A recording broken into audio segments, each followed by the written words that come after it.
So it's the first Sunday of Lent today, and that's the day that the church meets Jesus in the wilderness. And we find him fresh from his baptism in the Jordan River. And he finds us having just washed off Wednesday's ashes. But we're out here in the wilderness to see something. Temptation. My guess is that for most of us, a word like temptation conjures up either something salacious or something delicious, like sex or chocolate, appropriately enough on Valentine's Day maybe. But if you were paying attention to the story, you'll find neither sex nor chocolate in the wilderness with Jesus. Instead, we have the devil who gets talking, and he's talking about bread and rocks, about pious gestures and political vistas, about divine rescue and death-defying stunts. And it's kind of strange. At least, I think it feels strange.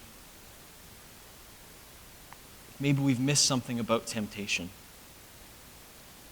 Now, I won't tell you that sex and chocolate can't be temptations, but this story, I think, presses us sort of beyond mere sensuality to the heart of temptation. Remembering or forgetting. The struggle that we call temptation, I think, is a struggle to remember. So a few minutes ago, Joan read for us this passage from the book of Deuteronomy. And the book of Deuteronomy, the whole book actually, all 30-some chapters, are this long locker room pep talk that Moses gives the people of Israel on the banks of the Jordan River. They've been busted out of Egypt by God. They were baptized, so to speak, through the Red Sea. And they've spent 40 years wandering in the desert wilderness. It's been hard, it's been long, it's been grueling. And every step of the way, they've had their fidelity to God tempted. And now they stand in this moment on the eastern bank of the Jordan River, finally ready to cross over to the promised land that God first promised Abraham way back when. And here near the end of his speech, Moses tells them what to do the very first time that the grain ripens out in their fields after they've planted. They're supposed to take a basket and fill it with the very first grain that they've cut and bring that to a priest at the place of worship. And this is unlike any other offering or sacrifice I'm aware of in the Old Testament.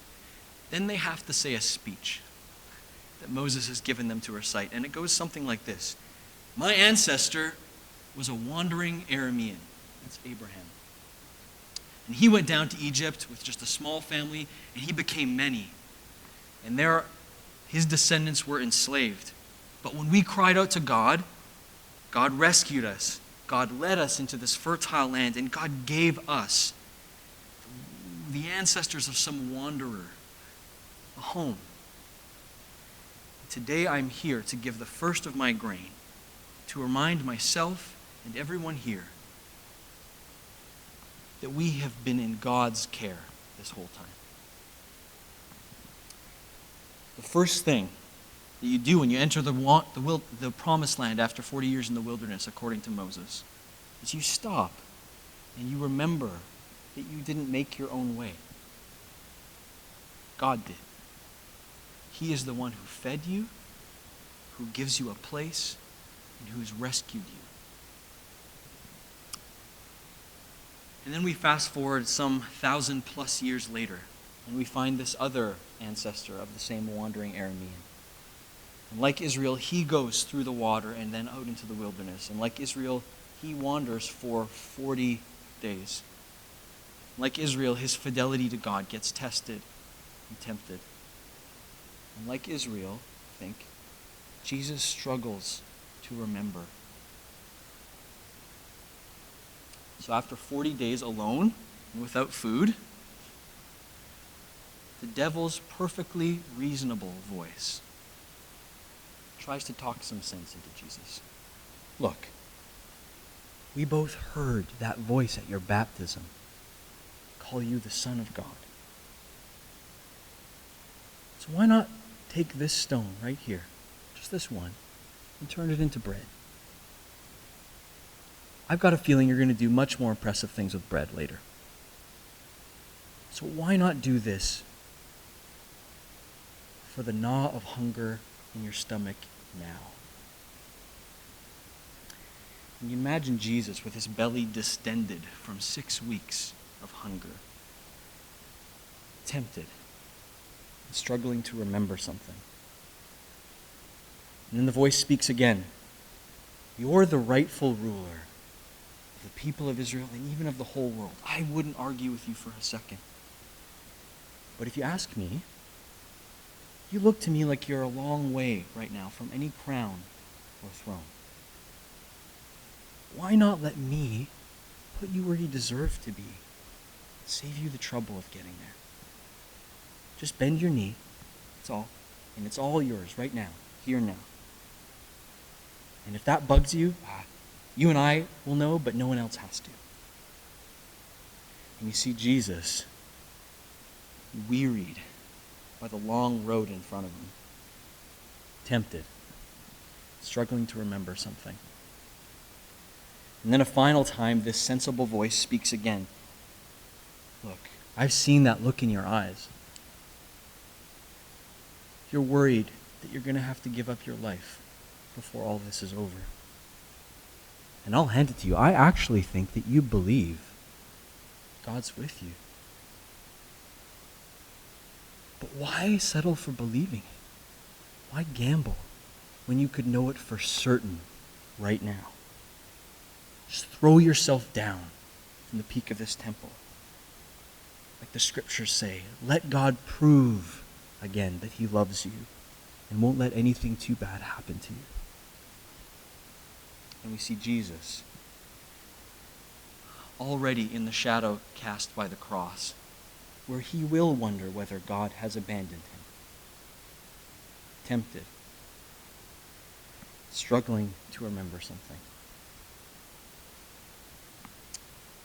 That's what we come to see in the wilderness today. That is temptation. Not sex and chocolate. In fact, everything that the devil offers Jesus here is a good thing. Did you catch that? Food for Jesus' empty stomach. The kingship that is Jesus' rightful call and destiny. Reassurance of God's care in the face of death. But they are all good things gotten the wrong way. Jesus can have these things right now if only he forgets God in a way. He has to give up trusting in God the Father's care to take the devil's shortcuts. He has to act as if it's not clear to him that God will come through in the end, and as if he'd be better off taking matters into his own hands. And make no mistake, I think Jesus is tempted in this moment. Somehow that's part of what it means for God to have become mysteriously human like us. Jesus walks into the arena of daily choices, where the difference between right and wrong isn't always clearly about what, but about how. Daily life where it is always easy to forget what God has done, to doubt what God has promised, especially when the wilderness just seems to stretch on and on. So unsurprisingly, we've seen Adam and Eve forget in the garden. We see Israel forget in the wilderness. Often enough, we see ourselves forget. But Jesus, weak as he is, after 40 days, remembers. And he remembers with the help of Moses. In fact, every time he answers the devil, he quotes from one book of the Bible, the book of Deuteronomy, the book about remembering on the way into the promised land. And this is the book that teaches the people of God, not only then, but now and for all time, what they should always remember. that we do not live by bread alone, but by God's provision, that we will bow only to God, no matter what someone offers us for a piece of our soul, and that we will take up even our crosses, trusting in God's promise to bring life, and choosing real, risky faith over some pipe dream of certainty that we can't actually ever achieve. Jesus, in this moment, manages to remember that in the life of faith there are no shortcuts. And he remembers that as long as the Lord is his shepherd, come what may, he shall not be in want.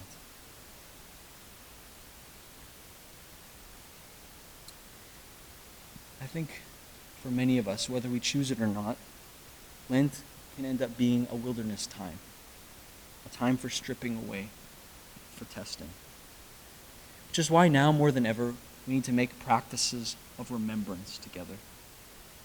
It's probably why we start Lent by hearing, remember you are dust. To dust you shall return.